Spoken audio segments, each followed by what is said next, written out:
안녕하세요. 중고등부 친구들 그리고 선생님들도 안녕하세요.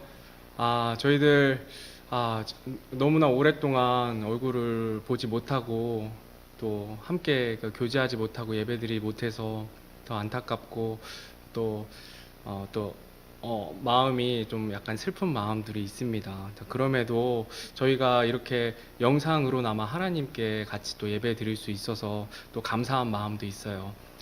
또 중고등부 친구들 이제 중간고사 이제 기간이 다가오고 중간고사 본 친구들도 있을 텐데 어떻게 지내는지 참 궁금합니다. 중간고사 본다고 또 예배 보는 거 좀 소홀히 하지 않고 또 시간을 정해놓고 또 하나님께 같이 예배 드리는 우리 친구들 다 되었으면 좋겠어요.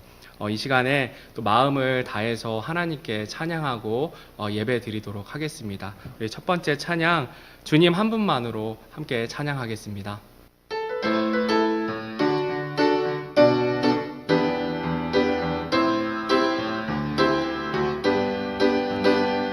주님 한 분만으로 나는 만족해. 나의 모든 것 대신 주님 찬양해. 나의 영원한 생명 되신 예수님 목소리 높여 찬양해. 주님의 크신 사랑 찬양해.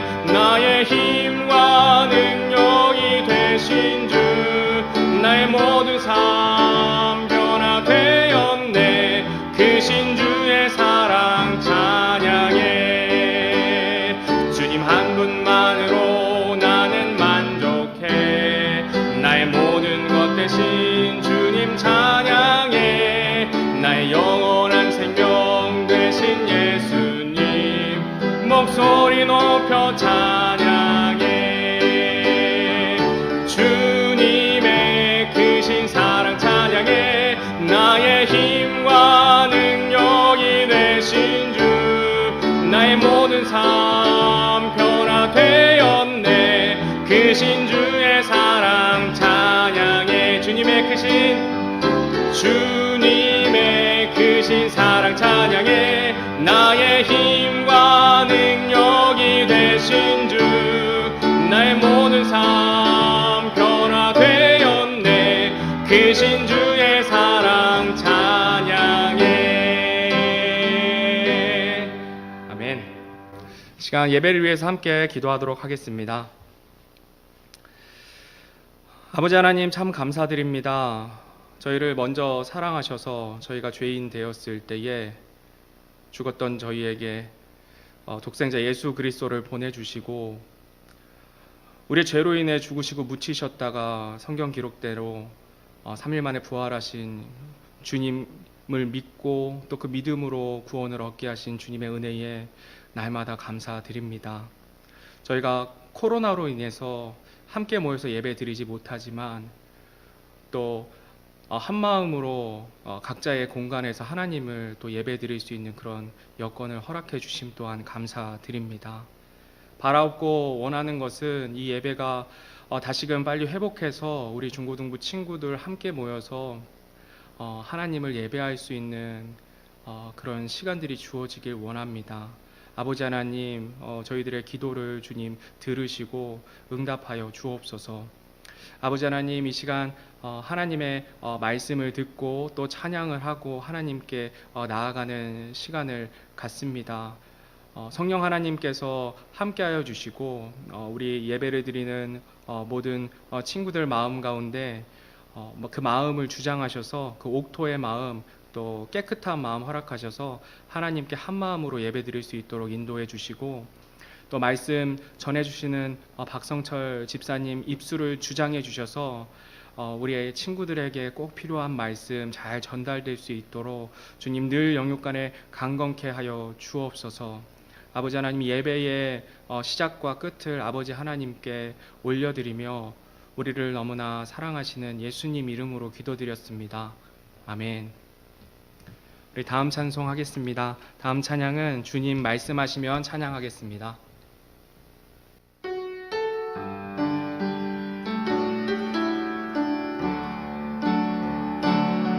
주님 말씀하시면 내가 나가리다.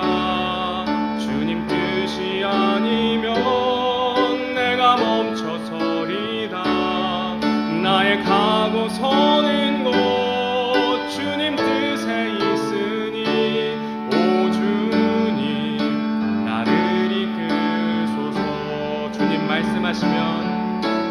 말씀하시면 내가 나가리라. 주님 뜻이 아니면 내가 멈춰서리라. 나의 가고 서는 곳 주님 뜻에 있으니 오 주님 나를 이끄소서. 뜻하신 그곳에 나 있기 원합니다. 이끄시는 대로 순종하며 살리니 연약한 내 영혼 통하여 일하소서.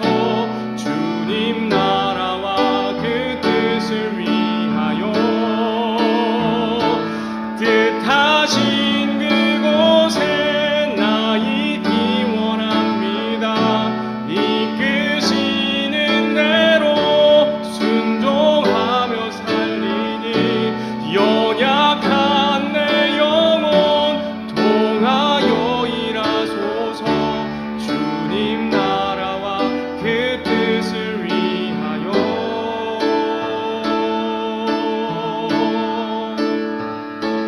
오 주님 나를 이끄소서. 오 주님 나를 이끄소서.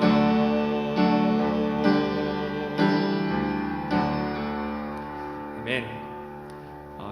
다음 찬송은 찬송가 390장 십자가 군병들아 찬양하겠습니다.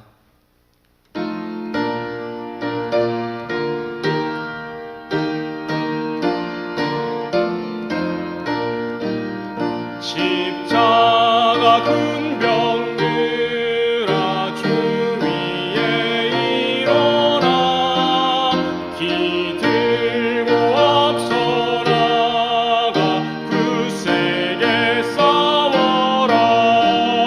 주께서 승전하고 영광을 얻도록 그 군대 거느리사 늘 이김 주시네. 십자가 군병들아 주 위에 일어나 그 나팔 소리 듣고 곧 나가 싸워라. 수 없는 원수 앞에 따라갈지니 주 예수님을 두사 강하게 하시네. 십자가 군병들아 주 위에 일어나 내 힘이 부족하니 주 권능 믿어라. 복음의 갑주 입고 늘 기도하면서 너 맡은 자리에서 충성을 다하라. 십자가 군병들아 주 위에 일어나 이날에 적절하고 곧 해가 부르리. 승천한 군사들은 영생을 얻으며 영광의 주와 함께 왕노를 타리라. 아멘. 박성철 집사님께서 나오셔서 광고와 말씀 전해주도록 하시겠습니다.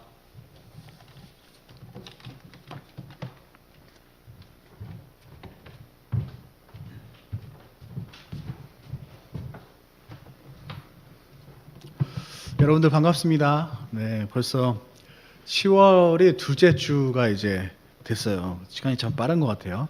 그리고 요즘 날씨가 참 좋죠, 그죠?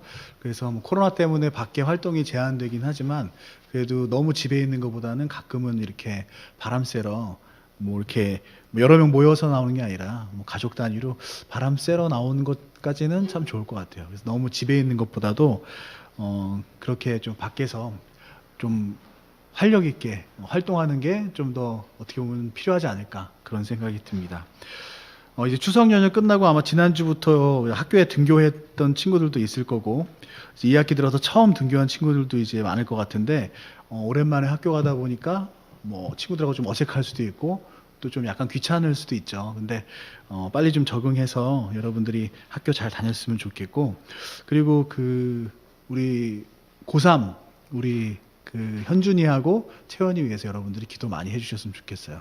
수능이 선생님이 알기로 12월 3일로 알고 있어요. 그래서 2달이 채 남지 않았는데 코로나 때문에 그 어느 때보다도 참 힘든 고3 생활을 보내고 있는 것 같아요. 그래서 우리 현준이하고 채원이가 공부 지금 잘하고 있을 텐데 컨디션 조절도 잘하고 그리고 준비한 만큼 노력한 만큼 좋은 결과 얻을 수 있도록 우리 고3 형, 누나, 언니, 오빠를 위해서 기도를 좀 해주시기 바랍니다. 자, 우리 지난 시간에 이제 우리가 두 직분에 대해서 말씀을 들었었죠. 우리 교회는 두 가지 직분만 가지고 있고 그 직분은 이제 목사와 집사다라고 이제 이야기를 했습니다. 성경에 많은 이제 역할들이 있었죠. 뭐 교사도 있었고 장로, 감독 이런 역할들이 있었지만 결국에는 다 이제 목사와 집사의 직분으로 다 귀결이 됐었죠, 그죠? 그래서 우리가 지난주에 살펴봤고 오늘은 이제 이 두 직분에 대한 두 번째 시간으로 이 목사와 집사의 선출 방법, 자격, 보상 이런 것들에 대해서 이야기를 좀 해보도록 하겠습니다. 우리 오늘 본문 말씀은 디모데전서 3장 1절에서 13절 말씀이에요. 디모데전서 3장 1절에서 13절 말씀인데 선생님이 쭉 읽도록 할게요.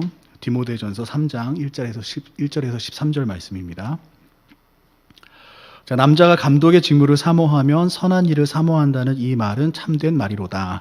그러므로 감독은 반드시 책망받을 것이 없으며 한 아내의 남편이며 깨어있으며 맑은 정신을 가지고 있으며 행실이 바르며 손님 대접하기를 힘쓰며 가르치는 재능이 있으며 자기를 술에 내주지 아니하며 구타하지 아니하며 더러운 이익을 탐내지 아니하며 오직 인내하며 말다툼하지 아니하며 탐욕을 부리지 아니하며 자기 집을 잘 다스려서 자기 자녀들을 모든 위험으로부터 복종시키는 자라야 할 것이며 남자가 자기 집을 다스릴 줄 알지 못하면 어찌 하나님의 교회를 돌볼 수 있으리요. 초신자는 아니 되나니 이것은 그가 교만으로 높아져서 마귀의 정죄에 빠지지 아니하게 하려 함이라. 또한 그는 반드시 밖에 있는 자들로부터 좋은 평판을 받아야 하리니 이것은 그가 비방과 마귀의 올매에 빠지지 아니하게 하려 함이라. 이와 같이 집사들도 반드시 신중하며 한 입으로 두말하지 아니하며 자기를 많은 술에 내주지 아니하며 더러운 이익을 탐내지 아니하며 순수한 양심 속에 믿음의 신비를 간직한 자라야 할지니라. 이 사람들도 먼저 시험해보고 그 뒤에 책망받을 것이 없는 것으로 드러나면 그들이 집사의 직무를 수행하게 할지니라. 이와 같이 그들의 아내들도 반드시 신중하며 헐뜯는 자가 되지 아니하며 맑은 정신을 가지고 있으며 모든 일에서 신실한 자라야 할지니라. 집사들은 한 아내의 남편이 되어 자기 자녀들과 자기 집을 잘 다스릴지니라. 집사의 직무를 잘 수행한 사람들은 자기를 위해 좋은 지위를 얻으며 또 그리스도 예수님 안에 있는 믿음에서 큰 담대함을 얻느니라. 자, 스님 기도하겠습니다.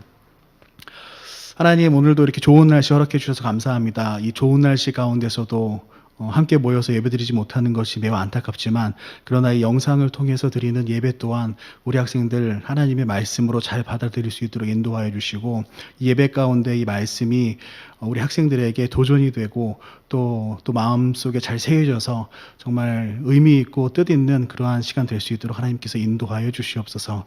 예수님의 이름으로 기도드렸습니다. 아멘.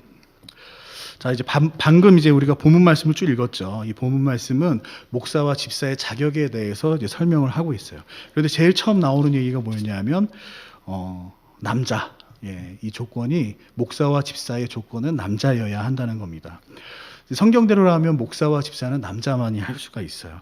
근데 요즘 같은 이제 이 남녀 평등 시대에 이게 무슨 시대에 뒤떨어진 이야기냐라고 할 수도 있을 것 같은데 선생님도 그러한 생각이 드는 거는 공감을 해요. 충분히 그런 생각이 들 수도 있고 그리고 선생님도 또 목사의 업무를 수행함에 있어서 여자가 과연 여성들이 능력이 과연 뒤처지냐, 그런 건 아닌 것 같아요. 뭐 생물학적으로 봐도 그렇고, 문화적으로 봐도 그렇고, 역사적으로 봐도 그렇고, 결코 여성들이 남성들보다 목사의 직분에 있어서 능력이 떨어진다라고는 할 수 없습니다. 그리고 현재 이제 봐도 뭐 정치, 경제, 문화, 사회 각계의 여러 분야를 봐도 여성들의 리더로서 아주 뛰어난 역할들을 이제 하고 있는 경우가 너무나도 많기 때문에, 어떤 능력 차이 때문에 남자들만 목사와 집사를 해야 된다라고 하는 거는 사실 맞지 않는 얘기일 거예요. 근데 그럼에도 불구하고 성경에서는 남자가 그 목사와 집사의 직무를 할 수 있다라고 그렇게 이야기를 하고 있습니다. 근데 그 이유는 이런 능력 차이 때문이 아니라 바로 그 죄에 대한 그런 그 형벌 때문에 그런 거예요. 이러한 형벌 때문에 사실 남자만 할 수 있게끔 그렇게 됐습니다. 그래서 이 주제는 되게 이제 중요하고, 또 특히 그 하나님의 일을 하고 싶어하는 자매님들에게 어떻게 보면 약간 그 힘들게 하는 그런 말씀이 될 수도 있어요. 근데 이거에 대해서 정말 자세히 이제 다루고 싶고 이야기하고 싶지만, 선생님이 처음에는 이 부분을 쭉 썼었어요. 근데 쓰다 보니까 너무 양이 많아져서, 그래서 이 부분은 따로 다음에 한번 다루는 게 좋겠다 싶은 생각이 들더라고요. 그래서 다음에 이제 선생님이 페미니즘에 대해서 한번 해볼까라는 생각이 있는데, 그때 같이 다루는 게 좋을 것 같아요. 그래서 이거는 이 주제는 그때 자세히 다루기도 하고, 오늘은 이제 이렇게까지만 이야기하고 넘어가도록 하겠습니다. 그리고 이제 성경에서 목사와 집사의 자격이 남자라는 것 외에도 또 다른 많은 자격들을 이야기하고 있어요. 그래서 오늘 이제 읽은 이 디모데전서 말씀뿐만 아니라 그 디도서 1장 6절에서 8절, 그리고 베드로전서 5장 1절에서 3절, 그리고 사도행전 14장 23절, 이 구절을 봐도 이 목사와 집사의 자격에 대해서 쭉 나와 있습니다. 그래서 그거를 선생님이 이렇게 쭉 리스트업을 한번 해봤어요. 그래서 지금 다음 표를 한번 보여주시면, 자, 이렇게, 그 전장이요. 표를 보여주세요. 이렇게 나와 있는데 글씨가 좀 작아서 잘 안 보일 수도 있어요. 근데 쭉 보니까, 전체 이제 목사와 집사 토탈해서 22가지 정도 되는데, 이거는 선생님이 그냥 추려낸 거기 때문에 22가지가 절대적인 걸 이야기하는 건 아니에요.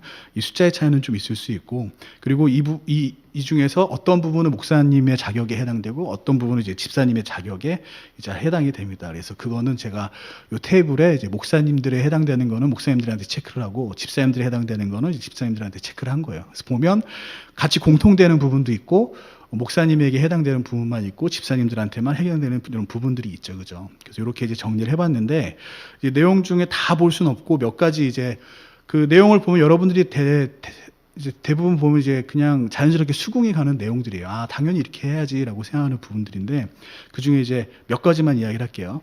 두 번째 보면 한 아내의 남편이어야 된다라고 이야기가 나와요. 그러면 반드시 결혼을 해야 되냐? 그런 건 아니에요. 반드시 결혼해야 되는 건 아닌데, 결혼을 했다라고 하면 아내는 한 명이어야 된다. 그래서 뭐 중동 국가는 사실 일부 다처제인 경우가 많잖아요. 우리가 그 보면 어때요? 야곱만 해도 한 아내의 남편은 아니었잖아요. 그런 것처럼 그 문화의 어떤 그런 상황들 때문에 둘 이상의 아내가 있는 경우가 많았는데, 목사와 집사는 그 시대에도 결코 그러면 안 된다라는 겁니다. 그리고 이제 3번을 보면 신실한 자녀를 두어야 된다라고 되어 있는데, 마찬가지예요. 자녀가 꼭 있어야 된다라는 뜻은 아니에요. 자녀가 없으면 없는 대로 할 수가 있고, 만약에 있다라고 하면 그 자녀를 잘 이제 키웠어야 된다라는 그런 의미죠. 그리고 네 번째 보면 자기 뜻대로 해서는 안 된다라고 해야 되는데, 목사님께만 해당되는 얘기죠. 이제 목사가 교회에서 자기의 뜻만을 관철시키려고 하면 안 된다는 얘기예요. 근데 이게 자칫 또 이해가 되면, 그러면 뭐 집사의 의견을 들어야 되는 거냐? 또는 성도의 뜻대로 해야 되는 거냐? 민주주의니까 성도의 뜻대로 하는 게 맞는 거냐? 그게 아니라는 얘기예요. 목사의 뜻대로 하면 되는 것도 아니지만 성도의 뜻대로 해서 되는 건 아니에요. 그럼 누구 뜻대로 해야 되는 거냐? 하나님의 뜻대로 해야 된다는 얘기입니다. 그래서 교회는 성경에 나오는 그 하나님의 뜻대로 운영되어야 한다, 그런 뜻이에요. 그 다음에 이제 8번을 보면 더러운 이익에 빠지지 않아야 된다라고 하는데, 이거는 물질적인 손익계산을 의미를 하는 것 같아요. 그래서 하나님의 일을 할 때에는 이 물질적인 손익계산을 해서는 안 된다. 하나님의 일이라고 하면 그것이 인간적인 시각으로 봤을 때에는 어떤 재물상의 큰 손해라고 생각이 될 수도 있어도, 그런 것들을 추구해서는 안 된다는 얘기죠. 자, 그 다음에 14번을 보면 준비되어야 된다. 그래서 준비되지 않으면 그 더러운 이익을 위해서 일하게 된다라고 이야기가 나와요. 그래서 앞서 8번하고 좀 이어지는 그런 항목이죠. 그리고 15번에 보면 그 성도 위에 굴림해서는 안 된다라고 되어 있는데, 이 굴림이란 단어를 선생님이 쓴 게 아니라 성경에 하나님의 백성 위에 굴림하지 말라라고 그렇게 이제 나와 있어요. 그러니까는 그 하나님께서 절대적으로 주신 권리가 있거든요, 목사님들에게는. 근데 그 권리를 굴림하기 위해서 권위가 있어요. 근데 그 권위를 굴림하기 위해서 쓰라는 게 아니에요. 그래서 그 굴리면서는 안 된다. 그래서 성도가 잘못을 했을 때 당연히 그 잘못을 지적하고 가르치고 바로 잡아야 되는 게 목사님의 의무인데, 근데 그거를 권위적으로 하는 게 아니라 어떻게 해라? 말씀의 권위를 이용해서 말씀으로 권면을 해라, 이제 그런 의미예요. 그리고 이제 17번에 보면 밖에 있는 자, 세상 사람들이죠. 밖에 있는 자들로부터 평판이 좋아야 된다. 이거는 그 세상적으로 봤을 때에도 도덕적으로 책잡을 게 없어야 된다라는 뜻이에요. 당연히 하나님의 일을 하는데 세상의 법보다 더 높은 하나님의 법, 하나님이 세우신 사람인데 당연히 하나님의 기준보다 높으면 당연히 세상의 법보다 높아야죠. 그죠? 그리고 이제 19번 보면 책망받을 것이 없어야 된다. 20번 보면 이제 시험해보고 검증돼야 된다. 이제 이렇게 돼 있는데, 19번은 이제 목사와 집사, 책망받을 것이 없어야 된다는 건 목사와 집사님들 다 해당되는 내용인데, 20번 보면 책망받은 것이 없는지 먼저 시험해보고 검증되어야 한다라는 거는 집사님들한테만 해당되는 얘기예요. 그러니까 이 책망받을 것이 없어야 된다는 건 두 분 다 해당되는 얘기지만, 교회가 검증해봐야 되는 건 누구다? 집사들이다. 그러니까 성경에 이렇게 나와 있어요. 선생님 얘기가 아니라. 그래서 왜 그러냐? 이제 나중에 보게 되겠지만, 목사는 하나님이 세우지만 집사는 교회에서 선출을 해요. 그러니까 교회에서 선출하니까 교회에서 검증해서 시험해보고 그 다음에 선출하라는 얘기죠. 자, 이렇게 총 이제 22가지 정도가 쭉 정리가 되어 있는데, 이거는 앞서 얘기했던 그 말씀들을 보면 여러분들이 쭉 한번 볼 수 있는 내용들이에요. 근데 선생님이 왜 이렇게 이제 이거를 굳이 리스트업을 해서 이렇게 다 보여줬냐? 왜 그러냐 하면, 그만큼 이 목사와 집사가 중요한 일을 하기 때문에 하나님께서 요구하시는 자격이 이렇게 구체적으로 있다라는 거를 여러분들에게 이제 말해주고 싶어서 이제 그랬던 거예요. 그리고 우리 인간들이 추구하는 게 있죠. 예를 들어서, 우리 목사님은 학력이 좋았으면 좋겠어. 우리 목사님은 영어를 잘했으면 좋겠어. 우리 목사님은 정말 설교를 기가 막히게 잘했으면 좋겠어. 우리 목사님 목소리가 좋았으면 좋겠어. 뭐 이런 많은 그런 각 개인들이 원하는 부분들이 있을 텐데, 그런 것들은 성경에 이 22가지나 되는 내용 중에 하나도 없다라는 얘기죠. 그죠? 그래서 우리가 사람이 원하는 목사님의 상하고 하나님께서 원하시는 사람하고는 차이가 있을 수 있다. 근데 우리는 어떤 분을 그러면 목사님이 되길 바라야 돼요? 당연히 성경에서 이야기하는 이 22가지라고 했지만 절대적인 건 아니라고 했죠. 그래서 이 자격들, 성경에서 말하고자 하는 이 자격들을 가진 분이 이제 목사님이 됐으면 좋겠다라는 바람이 당연히 있어야 되겠죠. 자, 그리고 이제 또 한 가지 봐야 될 건 뭐냐 하면, 이 집사님들의 자격들에 대해서도 성경에서 구체적으로 나열하고 있다는 얘기예요. 목사님뿐만 아니라, 자, 우리가 일반적으로 목사님들에 대해서는 굉장히 그 자격을 엄격하고 그리고 상세하게 그렇게 엄격한 조건을 까다롭게 제시를 하고 그렇게 원하는 경향이 있는데, 반면 집사의 자격에 대해서는 좀 관대한 부분들이 없지 않아 그런 게 있어요. 그래서 성경을 봤을 때 비록 이제 목사님보다는 그 자격의 수가 적다 하더라도, 그러나 여전히 성경에서 똑같이 엄격하게 그렇게 집사의 자격을 요구를 하고 있다라는 겁니다. 그래서 성경을 봐도 우리 스테반 집사 같은 경우에 보면 설교 말씀이 말씀으로 기록됐죠. 그죠? 그 정도로 설교를 잘했다라는 얘기예요. 그래서 그런 경우를 보면 정말 사도 못지않은 그러한 어떻게 보면 역량이 있었던 걸 알 수가 있고, 그리고 이디오피아 내시에게 빌립 집사가 이제 복음을 전하는데 이사야 53장을 보고 있으니까 그거에 대한 말씀을 다 설명을 해주죠. 그만큼 이 성경에 대한 지식이 풍부했다는 얘기예요. 사도들 못지않게. 그래서 집사라고 해서 그러한 어떤 역량이 많이 목사님들보다 부족해도 되느냐? 그렇지 않다라는 얘기죠. 그래서 선생님도 이렇게 이제 스데반 집사님이나 빌립 집사, 그리고 또 성경에서 나와 있는 이러한 집사들의 자격에 대한 내용을 보면 선생님도 정말 도전이 많이 돼요. 그리고 내가 많이 부족하구나. 항상 저를 돌아보게 만들고 그렇게 하는 것 같아요.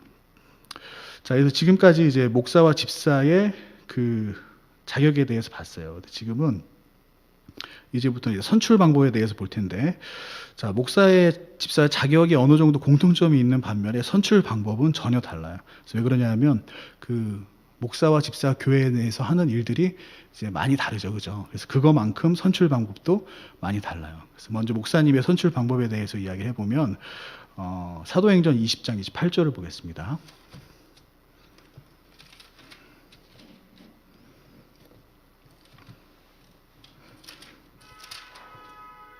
사도행전 20장 28절을 보면, 자, 선생님 읽을게요. 사도행전 20장 28절. 그러므로 너희 자신과 온 양떼에게 주의를 기울이라. 성령님께서 너희를 그들의 감독자로 삼으사 하나님의 교회 곧 그분께서 자신의 피로 사신 교회를 먹이게 하셨느니라. 자, 이 말씀을 보면 감독자가 곧 목사라고 그랬죠, 그죠? 그래서 이 목사는 누가 뽑느냐, 누가 임명하냐라고 하면 이 말씀을 보면 말씀대로 보자면 성령님께서 너희를 그들의 감독자로 삼으사, 성령님께서 삼았다고 돼 있죠, 그죠? 즉 목사는 하나님께서 직접 선출을 하시는 거예요. 사람이 뽑는 게 아니라. 그래서 이 말씀이 이제 에베소 교회 목사들에게 사도 바울이 권면하는 말씀인데, 그 에베소 교회 목사들에게 뭐라고 말씀을 하느냐? 너희는 성령님께서 임명하셨다. 성령님께서 너희를 감독자로 삼았다. 그렇게 이제 이야기를 하고 있어요. 자, 그래서 우리가 이 말씀을 보고 이 목사는 하나님께서 직접 뽑는 그런 직분이구나라는 걸 알 수가 있습니다. 그럼 하나님께서 어떤 방법으로 뽑느냐? 그런 방법이 사도행전 이제 14장 23절을 보면 사도들에 의해서 목사가 임명된 걸 우리가 확인할 수가 있어요. 그리고 디도서 1장 5절에 보면 목사였던 디도에게 이 사도 바울이 그 교회의 목사를 임명해라라고 이야기를 해요. 그 얘기는 사도에 의해서 목사가 임명됐고, 그 다음에 목사에 의해서, 선배 목사에 의해서 후배 목사가 이제 임명이 된다라는 걸 이제 알 수가 있죠. 그래서 이 말씀들을 종합을 해보면 하나님께서 직접 목사를 임명하고 선출하시는데 어떤 방법을 통해서 하냐? 선배 목사를 사용해서 그 목사를 뽑는다. 임명한다라는 것을 이 말씀들을 통해서 알 수가 있어요. 자, 언뜻 보면 하나님이 아니라 그 목사님이 후배 목사를 뽑는 것처럼 보이겠지만 우리가 이렇게 이해할 수 있어요.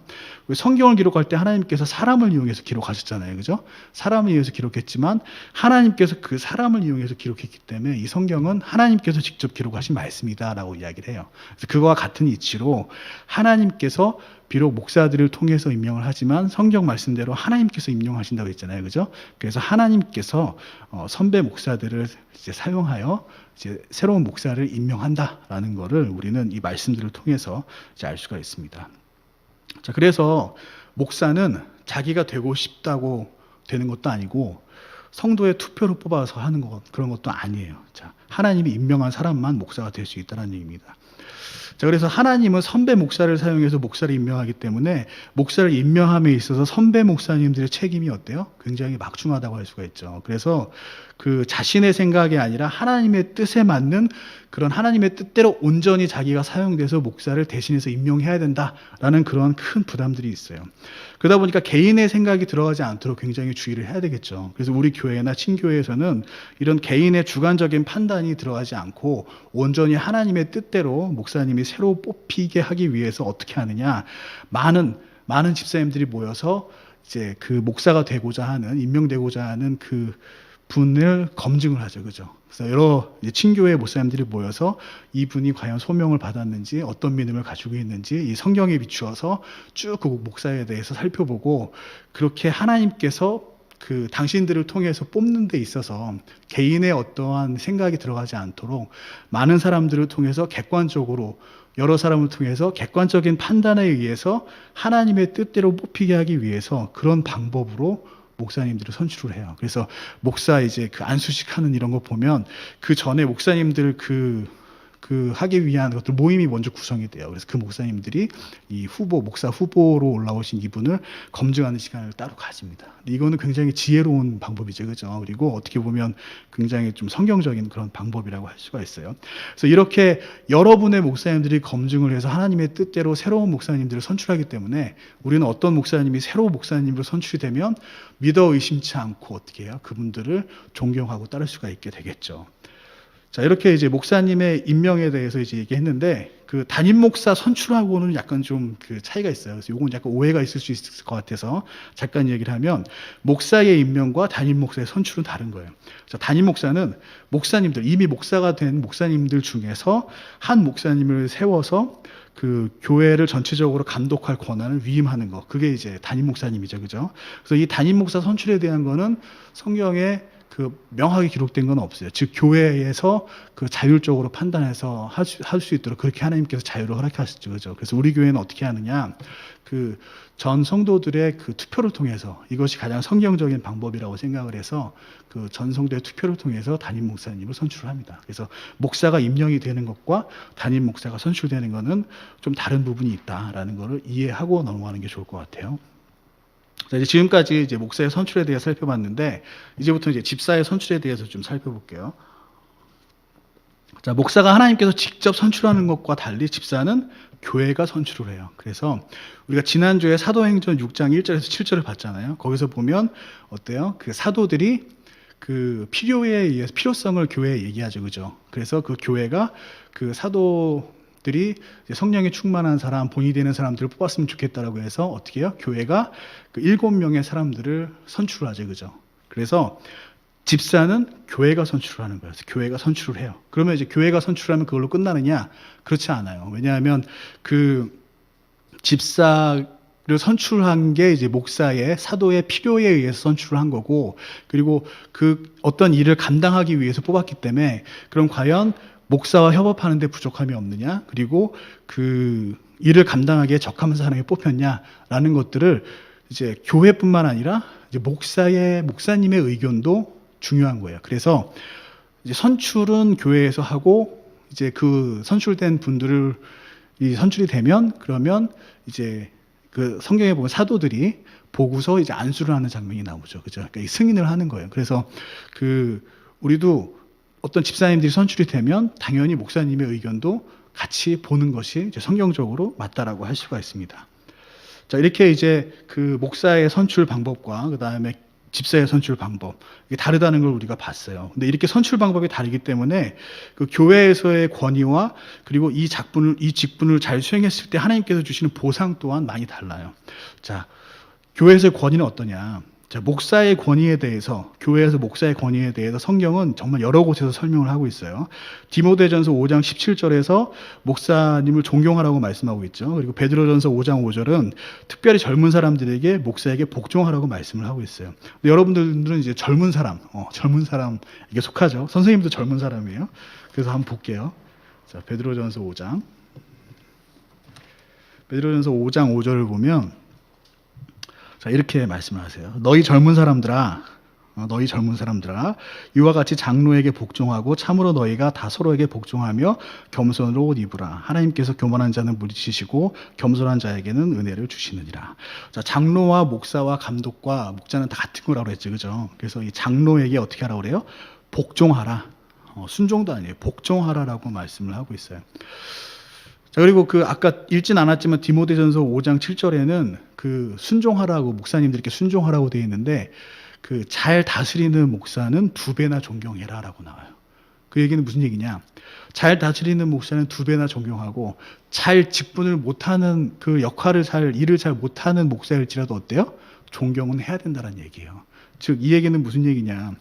목사님을 존경을 하는 거, 목사를 존경하는 거는, 이거는 그 일을 잘하고 뭐 성품을 보고 이런 걸 떠나서 목사이기 때문에 존경을 해야 된다는 얘기예요. 왜냐? 목사는 하나님께서 직접 임명하셨기 때문에, 우리는 목사님을 봤을 때 그 자체로 존경을 해야 된다는 얘기입니다. 그래서 이 얘기는 다시 무슨 얘기냐? 목사는 사람들에 의해서 평가받고 사람들에 의해서 판단받는 거, 이걸 하나님께서 기뻐하지 않는다는 얘기예요. 자, 비록 이제 그 하나님이 임명한 사람이 목사님도 될 수 있고, 그죠? 그 다음에 이제 이 성경에 보면 많은 선지자들, 그 다음에 영적 리더들이 있죠. 그래서 이렇게 하나님이 임명한 그러한 사람들이 인간이 보기에 명백한 잘못을 저지를 때도 있어요. 분명히 있어요. 뭐 다윗 왕도 그랬고, 그 다음에 그 모세는 어땠어요? 모세는 이방 여인하고 결혼을 했죠, 그죠? 이는 명백히 봤을 때 잘못된 부분이에요. 근데 그 잘못된 부분을 모세의 누이 미리암이 지적을 했는데 과하게 지적을 했어요. 그 자신의 어떤 권위 이상으로. 그때 하나님께서 어떻게 했냐? 모세의 잘못을 꾸짖은 게 아니라 미리암에게 문둥병을 징계로 주셨어요. 자, 이렇듯 하나님께서는 당신의 종이 잘못을 했을 때 다른 사람에 의해서 심판받고 징계받고 이걸 원하는 게 아니라 자신의 종은 하나님께서 자신이 직접 다스리고 필요하면 징계도 직접 하십니다.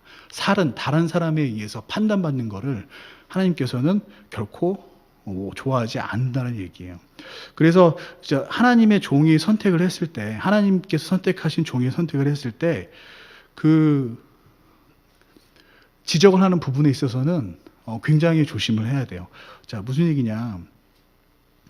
그 다윗 왕이 큰 잘못을 했을 때 어때요? 나단 선지자가 와서 그 잘못을 지적을 했죠, 그죠? 이렇게 하나님께서 다른 영적인 사람을 통해서 지적을 하는 경우가 분명히 있어요. 그러나 그 나단 선지자이기 때문에 하나님께서 그 다윗을 지적하기 위해서, 다윗의 죄를 지적하기 위해서 나단 선지자를 세웠기 때문에 나단 선지자가 할 수 있었던 거예요. 그래서 만약에 내가 어떤 목사님의 잘못을 보았다라고 했을 때 그걸 목사님의 잘못을 지적하고 고치도록 해야지라는 마음이 들었을 때 과연 그것이 하나님께서 주신 마음인지 곰곰이 생각해 봐야 된다는 얘기죠. 내가 과연 나단 선지자와 같은 그러한 역할과 지위를 가지고 있는 건지, 하나님께서 나를 그렇게 세웠는지, 그거를 곰곰이 따져보고 정말 그게 맞다라고 하면 모르겠지만 그게 아니라고 그러면 어때요? 조용히 목사님을 위해서 기도를 하면 된다는 얘기예요. 하나님의 사람은 하나님의 사람은 하나님께서 직접 필요하시면 징계를 하십니다. 수협의 말씀도 봤지만 그 모세가 잘못했을 때 어때요? 반석을 지팡이로 2번 쳤죠, 그죠? 말하라고 했는데 하나님께서 반석에다 말하면 물이 나온다 그랬는데 2번 쳤어요, 혈기에 의해서. 그때 어때요? 하나님이 직접 징계하셨죠. 그래서 아론은 죽고 모세는 어때요? 가나안 땅에 못 들어갔죠, 그죠? 때로는 이렇게 필요하다고 하면 하나님께서 일반인들보다 더 과하게 징계도 주신다는 얘기예요. 그래서 그 하나님의 그 목사의 직분에 대한 징계는 누구에게 속해 있다? 하나님께 속해 있다. 결코 우리 성도나 우리들에게 그러한 그 권위가 있다라는 것이 아니에요. 이거는 굉장히 주의해야 된다. 왜냐하면 잘못 지적하면 어때요? 미리암처럼 오히려 내가 하나님께 징계를 받게 된다는 얘기입니다. 자, 이렇게 목사는 하나님께서 직접 임명하신 직분이기 때문에 교회가 선출한 직분이 아니에요. 그래서 목사의 직분은 교회의 권위 아래에 있지 않다라는 것을 우리가 명심해야 됩니다. 반면에 집사는 어때요? 교회에 의해서 선출이 되죠, 그죠? 그러다 보니까 집사의 직분은 교회의 권위 아래에 있어요. 그래서 성경에서 일반 성도들에게 성경에서 집사를 존경해라라고 나오는 부분이 없어요, 그죠? 성경에는 집사를 존경해라라고 하는 부분은 없어요. 대신에 그리고 또 이제 집사의 원어적인 의미가 뭐예요? 디아코노스가 먼지와 진흙에 던져진 사람이죠, 그죠? 그래서 오히려 이 집사는 존경과 거리가 먼 직분이에요. 그래서 집사이기 때문에 존경을 해라라는 말씀이 성경에 없는 건 너무나도 당연하겠죠. 근데 만약에 이제 집사가 존경을 받아야 된다라고 하면, 존경을 받는다라고 하면 어떤 이유로 존경을 받아야 되냐? 그거는 직분 때문에 받는 게 아니라 뭐 때문에 받는 거냐? 그 자신이 맡은 일, 집사가 자신이 맡은 일을 잘 수행했을 때 그 일의 결과로 존경을 받을 수 있다는 얘기예요. 그래서 이 원리는 디모데전서 3장 13절을 보면 우리가 알 수가 있습니다. 디모데전서 3장 13절.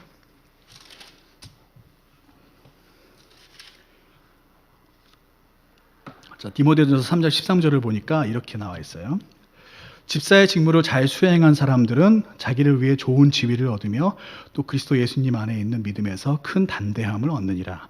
자, 여기 보면 자기를 위해 좋은 지위를 얻는다 그랬죠, 그죠? 그래서 집사의 직분을 잘하면 교회에서 좋은 평판을 받고 교회에서 좋은 지위를 받게 되는 거예요. 그리고 교회에서 또 신임을 얻게 되겠죠. 그럼 이런 신임을 통해서 어때요? 그 다음에 일을 할 때 더욱 담대한 마음을, 담대한 믿음을 가지고 일을 할 수 있게 되겠죠, 그죠? 그래서 이것은 그 보상하고도 연결되는데, 자, 집사는 그 보상을 어떻게 받느냐, 일을 잘했을 때 어떻게 받느냐, 여기 나온 것처럼 그 교회의 칭찬, 교회에서의 좋은 평판, 이것이 바로 집사들에게 뭐가 된다는 얘기예요?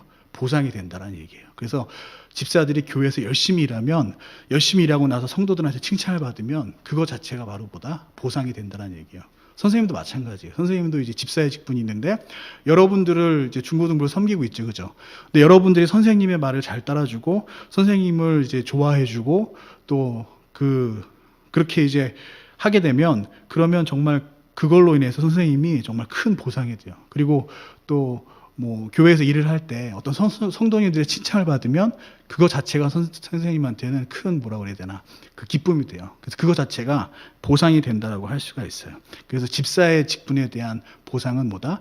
이 세상에서 교회를 통해서 좋은 그런 칭찬 이런 것들로부터 받는다라는 겁니다. 자, 반면에 목사에 대한 보상은 어떠냐? 자, 목사에 대한 보상은 아까 목사는 하나님께서 선출하셨다고 그랬잖아요. 그죠? 그래서 하나님의 권위 아래에 있기 때문에 그 보상이 교회에서 물론 있을 수도 있겠지만 원론적으로 봤을 때 교회에서 그 보상이 있지는 않아요. 자, 하나님께서 선출하셨기 때문에 하나님께서 직접 보상을 하신다는 얘기입니다.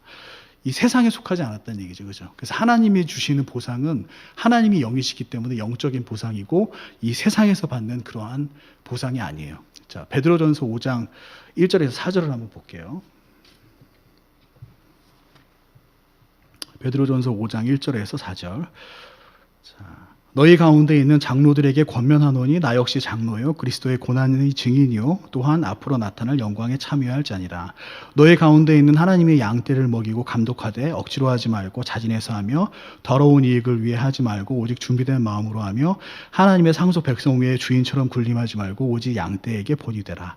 그리하면 이렇게 잘하면 그리하면 목자장께서 나타나실 때에 이 목자장이라는 표현이 참 어떻게 보면 되게 선생님은 개인적으로 되게 감동이 돼요. 왜냐하면 목사님 중에 목사란 얘기잖아요, 그죠? 그래서 목자 이게 어떻게 보면 진짜 예수님이 하나님이 직접 목사를 임명했다라는 게 이 말에 또 녹아 있는 것 같기도 해요. 자, 어쨌든 그리하면 목자장께서 나타나실 때 너희가 사라지지 않는 영광의 관을 받으리라. 영광의 관을 받는다고 그랬죠. 그죠? 그래서 이게 예수님이 나타나실 때 준다는 거니까 언제냐면 어린 양의 혼인잔치 때 하나님께서 영광의 관을 이 목사들에게 주신다는 얘기예요. 굉장히 영적인 사실이죠. 그죠? 상이죠. 그죠? 이 세상에서 받는 상이 아니라 어떤 상이에요? 예수님 앞에서 받는 그런 상입니다. 그래서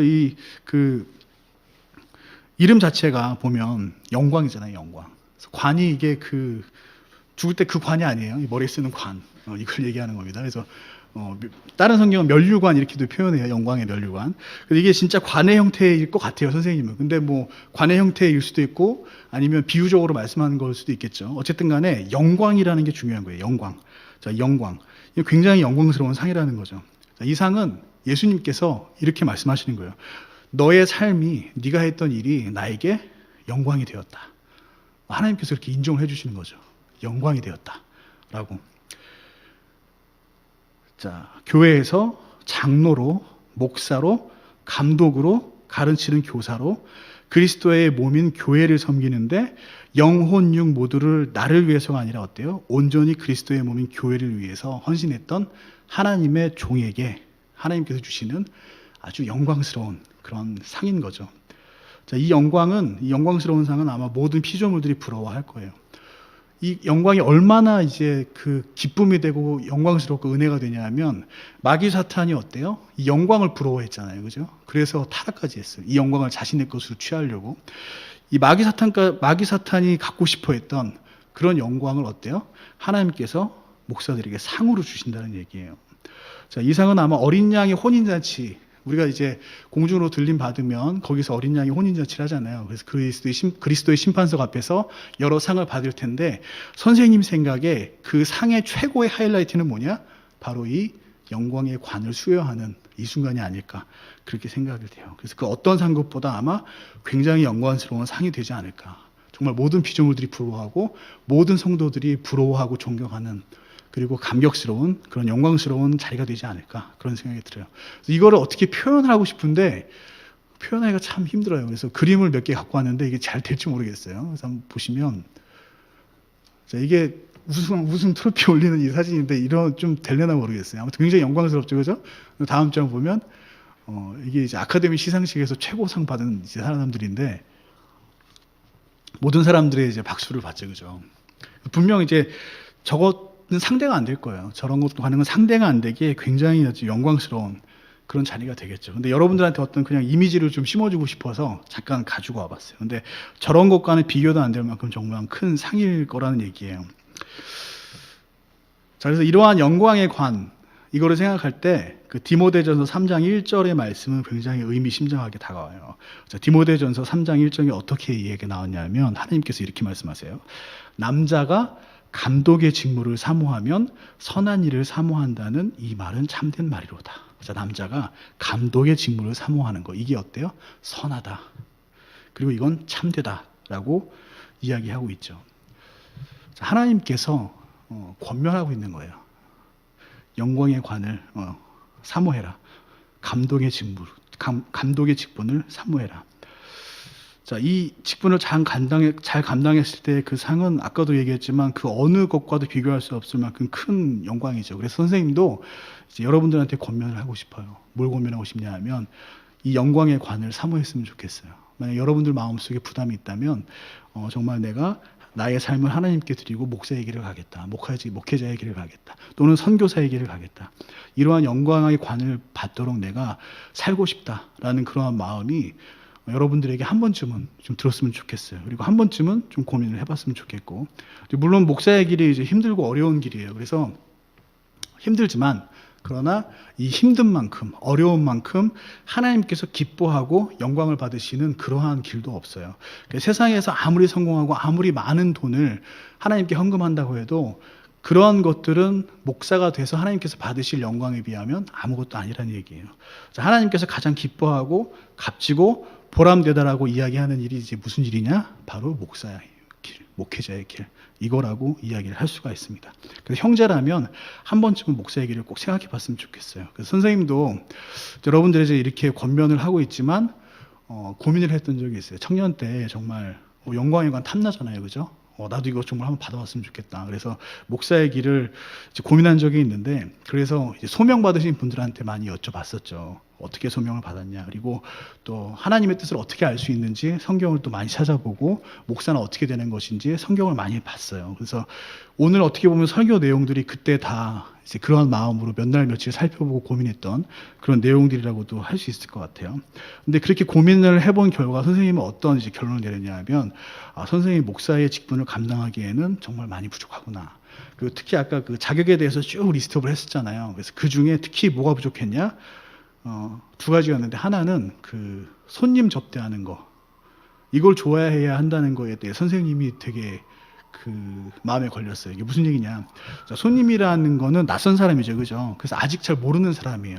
근데 그러한 사람들을 좋아해야 된다는 얘기는 사람 자체를 가리지 않고 좋아해야 된다는 얘기예요. 사람이기 때문에 사람 자체를 좋아해야 된다는 얘기입니다. 근데 선생님은 이제 그런 성격은 아니에요. 그러면 이제 어떤 경우냐면, 매우 드물기는 하지만 선생님한테 정말 지속적으로 힘들게 하는 그런 사람들이 있으면 정말 놀라울 정도로 그 사람들을 굉장히 싫어해요. 그리고 같이 있으려고도 안 하고 말도 안 섞으려고 하고, 굉장히 그런 부분이 있는데, 물론 이제 우리 교회는 이제 그런 분들은 없어요. 선생님이 평생 살아오면서 한 3-4명 정도 있었던 것 같은데, 근데 이제 생각을 해봤어요. 내가 이렇게 사람을 이렇게까지 싫어할 수 있는데, 만약 내가 그 사람에게 복음을 전해야 될 때 나는 과연 그 사람한테 복음을 전할 수 있을까? 내가 이렇게 싫어하는데 못할 것 같은 생각이 든 거예요. 근데 목사가 복음을 정말 구원 누구에게나 필요하고 하나님께서 전하라고 하신 거고 꼭 받아야 되는 거잖아요. 그죠?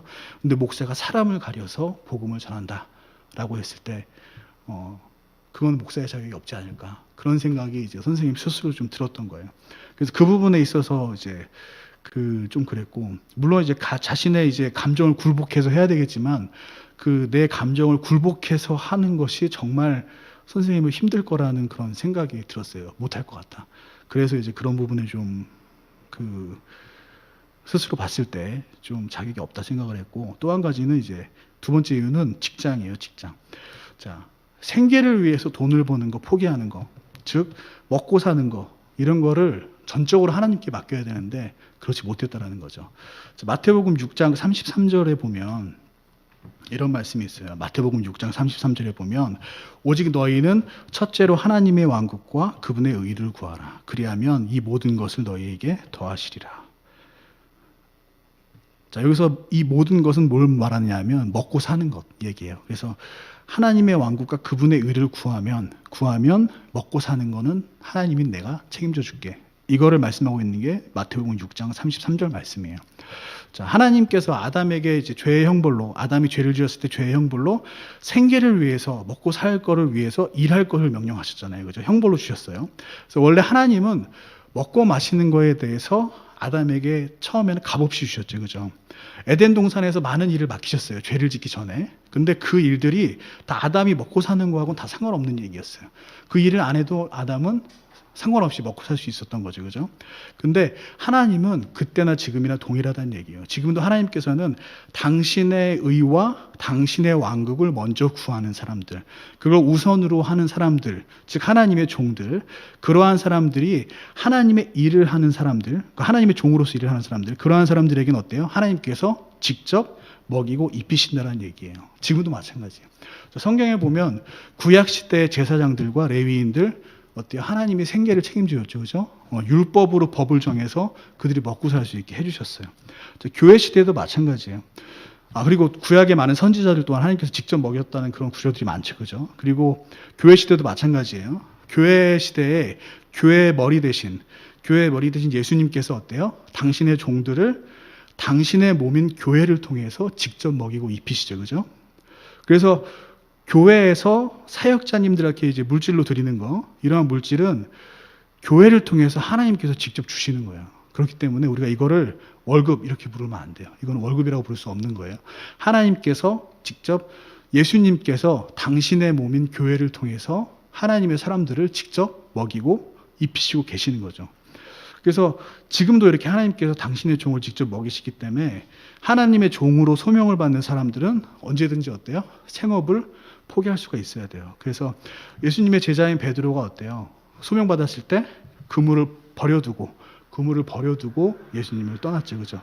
예수님을 따랐죠. 그리고 성경의 많은 사도들, 제자들 보면 먹고 마시는 거 다 전부 다 하나님께 전적으로 의지한 걸 볼 수가 있어요. 사도 바울의 경우도 중간중간 텐트 만드는 일을 하면서 돈을 벌기도 했지만 그것이 어때요? 하나님의 일보다 우선하지는 않았어요. 그런데 선생님의 경우는 어땠냐? 선생님은 당장 회사 출장이 주일에 있다면 최대한 그 출장을 바꿔보려고 하지만 바뀌지 않으면 어떻게 해요? 결국 그 출장을 갔죠. 그죠? 그래서 그 부끄러운 고백이지만 그 순간만큼은 교회보다 회사를 더 우선을 했던 거예요. 그리고 종종 선생님도 회사에 어떤 일들, 중요한 일들이 있으면 교회보다 회사를 더 우선하는 경우가 종종 있었어요. 그래서 생계를 온전히 어떻게 보면 하나님께 맡기지 못하고 있는 거죠. 자, 침례 요한은 낙타 털옷과 메뚜기와 들꿀 뭐 이런 걸 먹었어요. 그리고 엘리야는 까마귀가 가져다 주는 음식과 시냇물을 마시면서 살기도 했어요. 근데 과연 나는 이 직장을 다 포기하고 하나님께서 주시는 대로만 먹고 만족하면서 살 수 있을까? 나는 그 상황에서 과연 불평하지 않을 수 있을까? 그런 부분들이 선생님은 좀 걸렸어요. 그리고 그 어떤 경우, 성경을 보면 어떤 경우도 있냐면 심지어 하나님께서 그 오랜 기근 동안 먹을 게 없는 그런 상황에서 그 먹을 게 없어서 마지막 끼니를 먹고 죽으려고 했던 그런 과부와 아들이 있었어요. 근데 하나님께서 그 과부에게 엘리야를 보내시죠. 그죠? 그리고 그 마지막 끼니를 엘리야 보고 달라고 해서 먹게끔 해요. 그럼 선생님은 과연 그럴 수 있을까? 정말 형편이 어려운 그런 분들에게 가서 나의 먹을 것을 위해서 달라고 얘기할 수 있을까? 정말 생계가 이제 어려운 분들한테 그래도 하나님께 헌금하십시오라고 얘기할 수 있을까? 굉장히 힘든 부분이에요. 물론 이제 엘리야의 예를 보면 엘리야는 어떤 믿음으로 그 과부에게 먹을 거 달라고 했냐? 마지막 식사였던 그 끼니를 하나님께서 채워주시는 걸 믿음으로 믿었기 때문에 그랬죠. 그죠? 그래서 그 자기가 이 끼니를 먹어도 하나님께서 또 채워주실 걸 당연히 믿기 때문에 그 믿음으로 그 마지막 끼니를 달라고 할 수 있었던 거예요. 실제로 하나님께서 또 채워주셨죠. 근데 선생님은 그러한 믿음이 과연 있을 수 있을까? 못할 것 같아요. 그러니까 정말 요즘같이 코로나 때문에 당장 내일 먹고 살 것도 없는 그런 분들한테 그래도 하나님께 헌금해야 됩니다라고 과연 이야기할 수 있을까? 물론 하나님께서 더 채워주실 거라는 믿음이 있으면 얘기할 수 있겠죠, 그죠? 근데 그렇게 또 채워주실 거고, 당연히 하나님께서. 근데 선생님은 그런 부분에 있어서 굉장히 좀 약했던 것 같아요. 그래서 그런 것들을 생각할 때, 난 이러한 것들을 도저히 못할 것 같다. 그 정도까지 내가 믿음은 있지 않을 것 같다. 어떻게 보면 그런 얘기를 했을 때 받게 될 사람들로부터의 비난이 두려웠을 수도 있어요. 그래서 그러한 비난들을 피하기 위해서 어떻게 하면 다른 식으로 표현할까? 뭐 이렇게 생각을 할 수도 있겠죠. 근데 그런 순간, 그런 생각을 하는 순간, 그런 것들을 피하려고 하는 순간, 과연 목사로서 자격이 있을까라는 생각이 들었을 때 여전히 부족하다라는 거를 좀 느꼈습니다. 왠지 선생님이 되게 나를 반성하는 그런 시간을 갖는 것 같아요. 근데 어쨌든 그랬어요. 그래서 목사의 길은 여전히 지금도 선생님이 스스로 봤을 때에는 좀 많이 부족하다라고 생각이 돼요. 근데 물론 이러한 것들을 다 하나님께 사실 맡겨야 되죠. 나의 처음부터 완벽한 사람이 어디 있어요? 다 하나님께 맡겨야지. 그래서 하나님, 나의 이러한 부족한 단점이 있지만 이것들을 고쳐주세요라고 맡기는 믿음으로 나아가서 그렇게 이제 해야 될 텐데, 어떻게 보면 선생님은 그렇게 맡겨드리는 것 자체를 못하는 거죠. 그죠? 그런 믿음이 많이 부족한 거예요. 자, 그래서 이렇게 선생님이 많이 부족하지만 그럼에도 불구하고 하나님께서 축복을 해주셨어요. 그래서 교회에서 이제 교사로서의 역할을 할 수 있게 해주셨고, 집사의 직분을 허락해 주셨죠. 그래서 부족하지만 이렇게 여러분들 중고등부에 설교도 하고 성경을 가르칠 수도 있는 이러한 놀라운 일들을 선생님한테 맡겨주신 거죠. 그죠? 그래서 선생님이 비록 목사의 직분을 지금 감당하고 못하고 있지만, 그럼에도 불구하고 이렇게 이제 그 집사의 길과 또 이제 주일학교에서 여러분들을 만날 수 있게 되는 이러한 일들을 주신 거를 너무나 감사하고 있어요. 정말 큰 축복이죠. 그죠? 근데 아무리 이러한 일들이 정말 교사의 일이, 집사의 직분이 큰 축복이고 놀라운 기쁨이라고 하겠지만, 감사할 직분이라고 할 수도 있고 귀한 일이라고 할 수 있지만, 그것이 아무리 귀하고 감사하고 기쁨이 있다라고 해도 그거는 목사의 직분과 비교하면 가히 비교할 수 없는 게 바로 목사의 직분이다라는 거예요. 하나님께서 영광이라는 단어를 사용해서 보상을 하신다는 얘기예요. 자, 목사님, 선교사님, 이런 목회자의 길을 선택하신 분들은 온전히 하나님께 붙들림 바 된 사람이죠. 그죠? 그리고 자신의 모든 걸 포기한 분이에요. 자기 일을 우선순위에서 뒤로 놓고 온전히 하나님께 맡기고, 모든 일에 있어서 그것이 생계와 관련된 일일지라도 그것을 포기하고 모든 일을 하나님을 우선으로 두고 하나님께 맡긴 분들, 그렇게 다짐하고 그렇게 실천하고 계신 분들, 이러한 분들이 바로 누구다? 목사, 전도사, 선교사님이라는 얘기죠. 그래서 선생님은 목사님, 전도사님, 그리고 우리 신학생들 이렇게 보면 항상 이렇게 경외감이 들어요. 왜냐하면 그 선생님이 못한 부분에 있어서 어떻게 보면 마음이 결단을 하신 분들이잖아요. 그래서 그거 자체로 되게 어떻게 보면 존경하는 마음이 들고 그러한 마음으로 바라볼 수밖에 없는 것 같아요. 그리고 교회 내에서 만약에 목사가 정말 배출이 된다라고 하면 그거는 어떻게 보면 교회에 어떻게 보면 커다란 축복이죠. 엄청난 기쁨이에요. 그래서 제 생각에는 이제 어린 양의 혼인잔치 때처럼 교회 내에서도 좀 잔치를 벌여야 되는 게 맞지 않나, 뭐 그런 생각이 들기도 합니다. 그래서 어쨌든 간에 이 목사의 길은 굉장히 귀한 길이에요. 그래서 우리 형제인 남학생들에게 이야기하고 싶어요. 자, 이 목회자의 길은 한 번쯤은 생각해 볼 직분이에요. 너무나도 이 상급이 크기 때문에, 또 하나님께서 너무나도 기뻐하시는 일이기 때문에, 그리고 너무나도 보람된 일이죠. 그죠? 그래서 비록 고민하다가 선생님처럼 포기할 수도 있어요. 근데 반드시 고민은 한번 해보는 것이 중요하다는 얘기입니다. 고민을 해보고 포기하는 것과 고민조차 안 하는 건 큰 차이예요.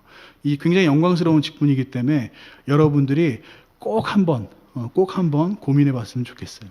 그리고 우리 자매 여학생들, 비록 목사의 직분 자체는 허용되지 않았죠. 그죠? 근데 그와 유사하게 목사님의 배우자로서 목회를 돕는 그런 배필의 역할은 여러분들도 사모할 수가 있어요. 비록 영광의 관을 직접 받지는 못하겠지만, 분명 남편이 목사로서 영광의 관을 받을 때 그 배우자 또한 하나님께서 그의 버금가는 칭찬을 해주실 것 같아요. 선생님은 또 그렇게 믿고 있고, 또 그 자리 또한 굉장히 영광스러운 자리가 되겠죠. 그죠?